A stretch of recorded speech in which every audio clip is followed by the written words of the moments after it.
ஒரு electric circuit கொடுத்துருக்குறாங்க. இந்த சர்க்யூட்டில் எவ்வளவு கரண்ட் ஃப்ளோ ஆகுது அப்படின்னு கேட்டிருக்கிறாங்க.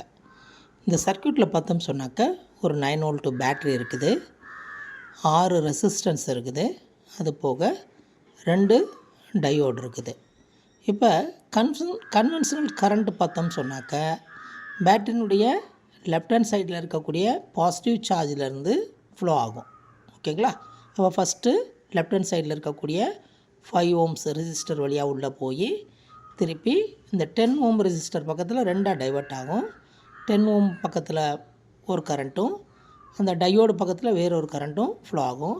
ஆனால் டயோடு பார்த்தீங்க அப்படின்னு சொன்னிங்கனாக்க நெகட்டிவ் சைடை வந்து கனெக்ட் பண்ணியிருக்காங்க. அப்போ அந்த டயோடுக்குள்ளே இந்த கரண்ட்டு போகாது. முழு கரண்ட்டும் இந்த 10 ohm இருக்கக்கூடிய ரெசிஸ்டன்ஸ் வழியாக ஃப்ளோ ஆகும். அப்புறம் அடுத்து பார்த்தீங்க அப்படின்னு சொன்னிங்கனாக்கா அடுத்த டயோடும் பார்த்தீங்கன்னாக்கா அதே மாதிரி நெகட்டிவ் சைடு தான் கனெக்ட் பண்ணியிருக்கிறாங்க. ஆகவே வந்து உங்களுக்கு ரிவர்ஸ் பயாஸாக இருக்கிறதுனால கரண்ட் வந்து உள்ளே போகாது.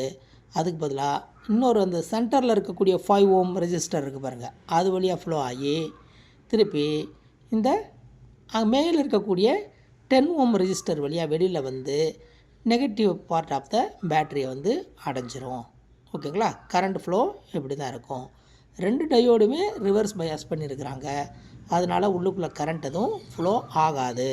அப்போ பார்த்தீங்கன்னாக்கா எஃபெக்டிவாக பார்த்தீங்கன்னாக்கா மொத்தம் வந்து 4 ரெசிஸ்டன்ஸ் தான் இருக்குது. அது பேட்டரியினுடைய லெஃப்ட் ஹேண்ட் சைடில் பாசிட்டிவ் சார்ஜ் பக்கத்தில் இருக்கக்கூடிய ரெசிஸ்டன்ஸு, அப்புறம் ஒரு 10 ohm ரெசிஸ்டன்ஸு, அப்புறம் சென்டரில் இருக்கக்கூடிய 5 ohm ரெசிஸ்டன்ஸு, அப்புறம் ஒரு 10 ohm ரெசிஸ்டன்ஸ். அப்போ பார்த்தீங்கன்னாக்கா இந்த 4 ரெசிஸ்டன்ஸும் சீரீஸில் கனெக்ட் ஆகிருக்கு.